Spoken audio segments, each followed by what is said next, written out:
What would it be like to be a Navajo Indian?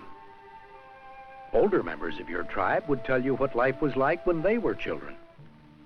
Would your life be about the same? Would your father teach you to hunt for wild animals with a bow and arrow? All of this land was once Navajo hunting ground. But today, only this part of it belongs to the Navajos. The land was set aside for them by the United States government, and it's called a reservation. A Navajo boy on the reservation will probably learn to use a bow and arrow, but he learns for the fun of it and not to make a living by hunting wild animals. Instead of hunting, the Navajos now raise sheep. They learned this from the Spanish people who brought sheep and horses to America about 300 years ago. These were some of the things that began to change Navajo life. By the time a Navajo boy is 8 or 9 years old, he has learned how to take care of the sheep.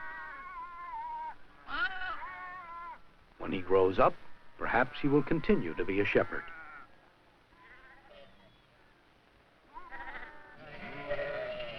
The sheep are used for food, and their wool is sold or woven into cloth.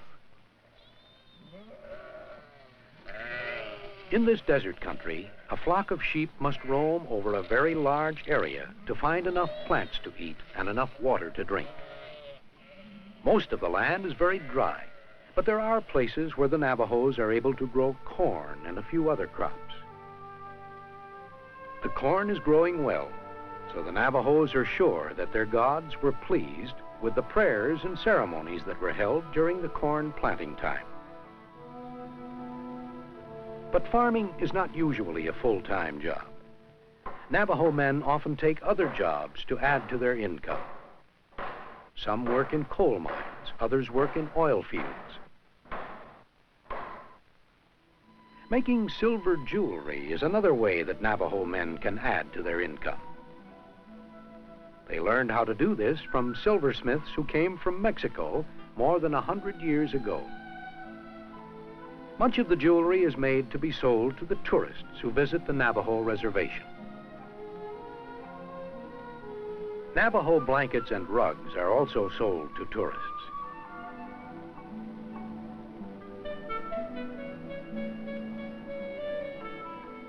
Long ago, the Indians wove their cloth from the cotton that grew in parts of the desert. Then the Spaniards brought sheep, and since then the Navajos have been using wool for weaving. When the wool has been clipped from the sheep, it must be prepared for weaving. Metal brushes remove dirt and burrs from the wool and arrange the fibers. Then the wool can be spun into yarn with a hand spindle. Later, the yarn will be dyed and spread out in the desert to dry. When it's dry, the yarn is rolled up into a ball ready for weaving.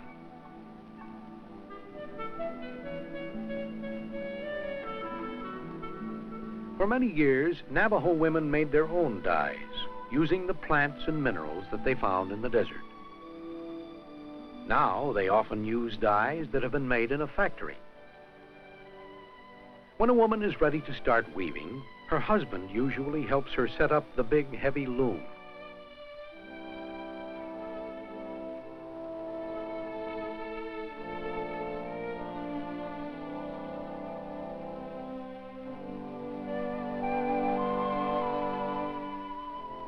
Each blanket has a design that reminds the Navajos of one of the stories connected with their religion.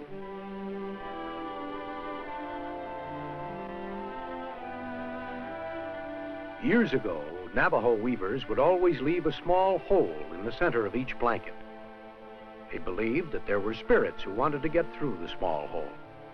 But people would not pay full price for blankets with holes in them, so the Navajos no longer make them that way.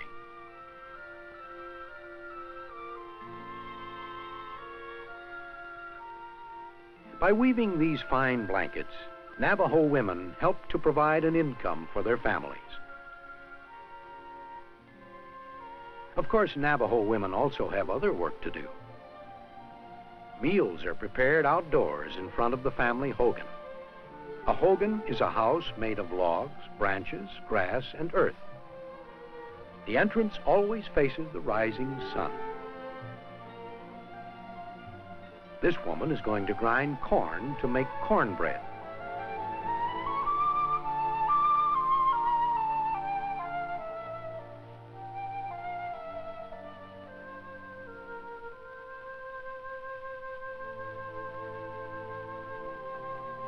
Does your mother wear jewelry when she cooks dinner? Navajos believe that turquoise stones have powerful magic that protects them from all forms of evil. So they wear turquoise jewelry no matter what they may be doing. Now the cornmeal has been made into dough. Corn husks are used to hold the dough while it bakes. When the cornbread is done, the rest of the dinner is ready too.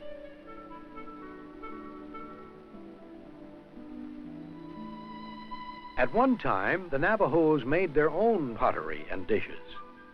But now they usually buy dishes and metal pots made in factories.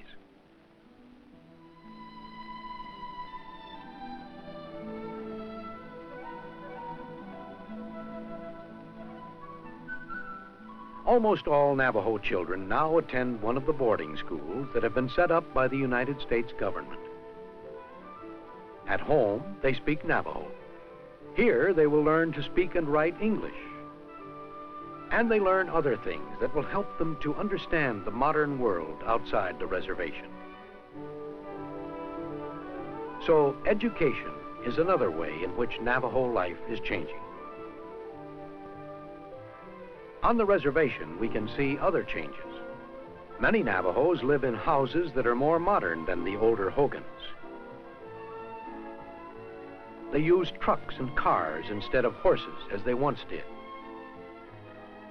Where do you think this family might be going in their truck?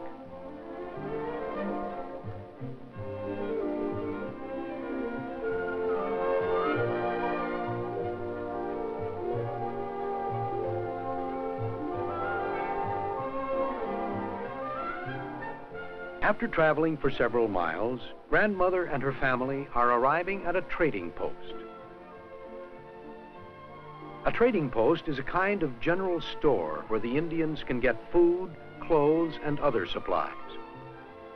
At certain times of the year, a family that raises sheep brings the wool to a trading post to sell it or exchange it for supplies. They also bring the blankets and jewelry they have made. This family has come to get some food supplies. The man who runs the trading post must have a license from the United States government. How will the family pay for their supplies if they have nothing with them to trade? Years ago, when this happened, members of the family would take off some of the jewelry they were wearing and leave it at the trading post until they could pay for the supplies. But now, Grandmother just signs her name and pays the bill later. She doesn't even need a credit card. There have been many changes in Navajo life since the time when Grandmother was a little girl. Most families have a truck or car and other modern things. Many Navajo men have new kinds of jobs on or off the reservation. And Navajo children go to school to learn about our changing world. When the family returns to the trading post, perhaps they will bring wool from their sheep or some beautiful woven cloth and jewelry they've made. These things help to keep alive the tradition of their tribe, even in a world of many changes. Oh, honey, da shla we ya, ya, ya.